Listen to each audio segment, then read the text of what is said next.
Are you ready and are you enjoying Wonder?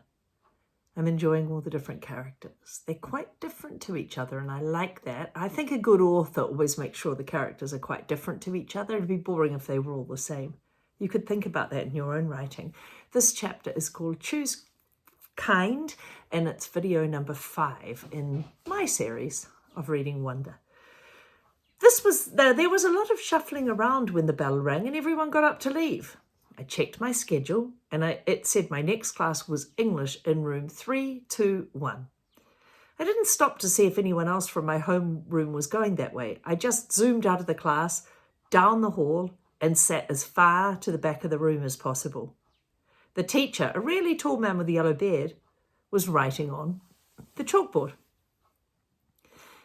Kids came in laughing and talking in little groups, but I didn't look up. Basically, the same thing happened in homeroom happened again. No one sat next to me except Jack, who was joking around with some kids who weren't in our homeroom. I could tell Jack was the kind of kid other kids liked. He had lots of friends and he made people laugh. He's probably a kind, decent person who doesn't judge people very quickly. If you judge people immediately, then you won't end up with many friends. And maybe he doesn't care what all the other people think. I don't know. What makes you the kind of kid people like? When the second bell rang, everyone got quiet and the teacher turned around and faced us. He said his name was Mr. Brown. And then he started talking about what we would be doing this semester. At a certain point in time, somewhere between A Wrinkle in Time, which is a book, and The Sheen of the Sea, he noticed me. But he kept right on talking. I was mostly doodling in my notebook while he talked, but once in a while I would sneak a look at the other students. Charlotte was in this class. So were Henry and Julian. Miles wasn't. Mr. Brown had written on the chalkboard in big block letters, Precept, P-R-E-C-E-P-T. P-R-E-C-E-P-T. Okay, everyone, write this down at the very top of your very first page of your English notebook. As we did what he told us, he said, okay, so who can tell me what a precept is? Does anyone know? No one raised their hand. Mr. Brown smiled, nodded, and turned around to write on the chalkboard again. Precept, rules about really important things. Well, like a motto, someone called out. Like a motto, Mr. Brown said, nodding as he continued writing on the board. Like a famous quote, like a line from a fortune cookie. Any saying or ground rule that can motivate you. Basically, a precept is anything that helps guide us when we're making decisions about really important things. He wrote all that on the chalkboard and then turned around to face us. So, what are some really important things? He asked. A few kids raised their hand, and as he pointed at them, they gave their answers, which he wrote on the chalkboard in really, really sloppy handwriting. Rules, schoolwork, homework. What else? He said as he wrote, not even turning around. Just call things out. He wrote everything anyone called out. Pets, family, parents. One girl called out, the environment, our world. Sharks, because they eat dead things in the ocean, said one boy. A kid named Reed. And Mr. Brown wrote it down. Sharks, bees, seatbelts, recycling, friends. Okay, Mr. Brown said, writing all those things down. He turned around. But no one's named the most important thing of all. We looked at him. We were all out of ideas. God? Said one kid, and I could tell that even though Mr. Brown wrote God down, that wasn't the answer he was looking for. I wonder what you think might be a really important precept. That's a new word to you, I know it. Maybe you could turn and come up with some suggestions. The most important thing, bearing in mind that all the things he said are good, but they're not the most important thing.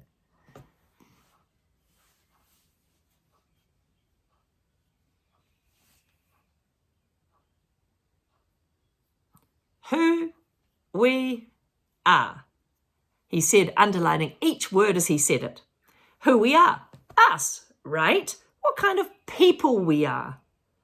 What kind of person are you? Isn't that the most important thing of all? Isn't that the kind of question we should be asking ourselves all the time? What kind of person am I? What kind of person are you? What kind of person are my friends? Did anyone happen to notice the plaque next to the door of this school? Anyone read what it says? A plaque is like maybe a motto. It's usually on a board or something. We have it outside our school, underneath our school name. Does anyone happen to notice the plaque next to the door of this school? Anyone read what it says? Anyone? He looked around, but no one knew the answer. It says, "Know thyself." Smiling and nodding and learning who you are is what you're here to do. But we're here to learn English, Jack cracked, which made everyone laugh. Oh, yeah, that's who, Mr. Brown answered, which I thought was really cool of him. He turned around and wrote in big block letters that spread all the way across the board, Mr. Brown's September precept. When given the choice between being right or being kind, choose kind. That was his precept. When given the choice between being right or being kind, choose kind.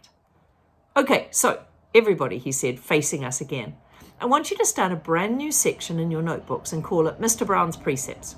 He kept talking to us as we did what he was telling us. Put today's date at the top of the first page, and from now on, at the beginning of every month, we're going to write a new Mr. Brown precept on the chalkboard, and you're going to write it down in your notebook. Then we're going to discuss that precept and what it means. And at the end of this month, you're going to write an essay about it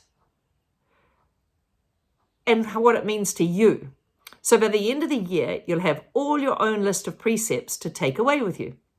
Over summer, I'll ask all my students to come up with their very own personal precept on a postcard and mail it to me from wherever you go on summer vacation. What a good idea. If you go anywhere, get a postcard.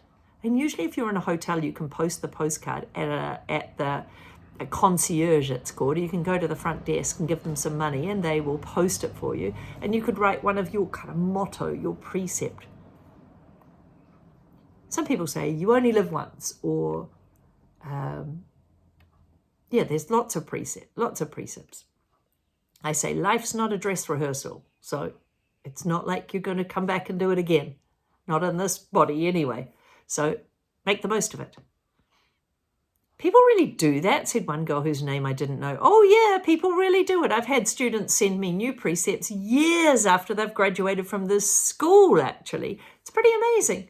He paused and stroked his beard. But anyway, next summer seems a long way off, I know, he joked, which made us laugh.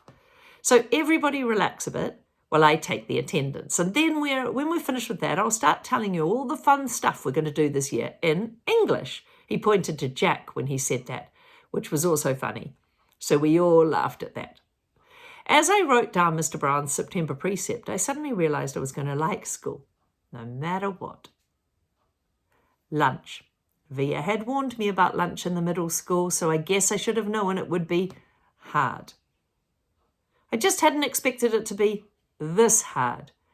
Basically, all the kids who knew each other from 5th grade class poured into the cafeteria at the same time, talking loudly and bumping into each other while they ran to different tables.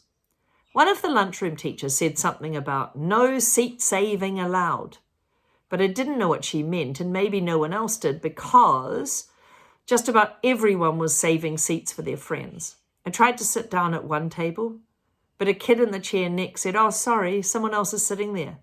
So I moved to an empty table and just waited for everyone to finish stampeding and the lunchroom teacher to tell us what to do next. As she started telling us the cafeteria rules, I looked around to see where Jack Will was sitting, but I didn't see him on my side of the room. Kids were still coming in as the teacher started calling the first few tables to go and get their trays and stand on a line at the counter. Julian, Henry and Miles were sitting at the table towards the back of the room. Mum had packed me a cheese sandwich, graham crackers and a juice box, so I didn't need to stand on a line when my table was called. Instead, I just concentrated on opening my backpack, pulling out my lunch bag, and slowly opening the foil wrapping around my sandwich. I could tell I was being stared at without even looking up. I knew that people were nudging each other, watching me out of the corner of their eyes. I thought I was used to those kinds of stares, but I wasn't.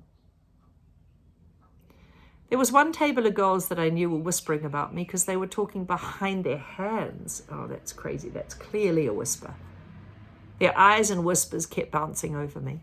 So if you want to talk about somebody, maybe somebody's curious, do you do it in front of them? Or can you wait and ask questions later? Can you talk quietly later? And would you encourage your friends to be kind in their conversation? Because maybe you do want to know, but you can think of a way of doing this to be in a kind way. But certainly whispering, talking, bumping them, doing this, looking sideways, that's not okay. And if your friends do it, what would you do and what would you say? There's a question for you. If you were in this cafeteria and Augie was there, not what would you know you're supposed to do, because that's not always as easy as it sounds. What would you actually do? You want to turn and talk to your neighbor about what you would think your reaction would be.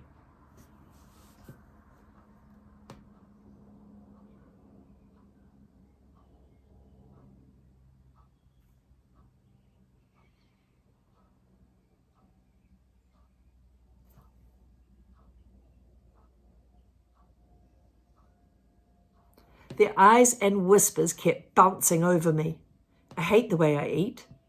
I know how weird it looks. I had to have surgery to fix my cleft palate when I was a baby, and then a second cleft palate surgery when I was 4.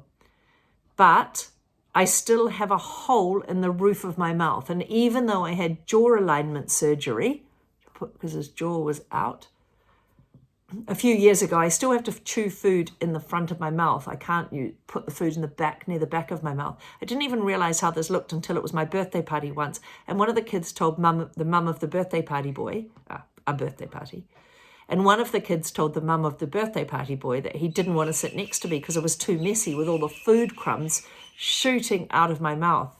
I know the kid wasn't trying to be mean, but he got in big trouble later. And his mum called my mum that night to apologize for him being rude. When I got home from the party, I went to the bathroom mirror and started eating a cracker to see what I looked like when I was chewing. The kid was right. I ate like a tortoise. If you've ever seen a tortoise eating, like some prehistoric swamp thing. I guess this is why his mum and dad wanted to protect him, because at home he can kind of be himself, but out in public, people notice if he's different. The summer table. Hey, is the seat taken? I looked up and a girl I'd never seen before was standing across from my table with a lunch tray full of food. She had long wavy brown hair and wore a brown t-shirt with purple peace sign on it. Oh, no, I said. She put her lunch tray on the table, plopped a backpack on the floor and sat down across from me. She started to eat the mac and cheese on her plate. I should have brought a sandwich like you did. Yeah, I said, nodding. My name's Summer, by the way. What's yours? August. Cool, she said. Summer, another girl came out to the table carrying a tray. Why are you sitting here? Come back to our table. It's too crowded over there, Summer answered. Come sit with us, there's more room. The other girl looked really confused for a second. I realized she'd been one of the girls I'd caught looking at me just a few minutes earlier, hand cupped over her mouth, whispering. I guess Summer had been one of the girls at that table too. Never mind, said the girl, leaving. Summer looked at me, shrugged, smiled, and took another bite of her mac and cheese. Hey, our names kind of match each other. I guess she could tell I didn't know what she meant. Summer, August, she said, smiling, her eyes open wide. Oh, yeah, I said after a second, because in the Northern Hemisphere, August is in the summer.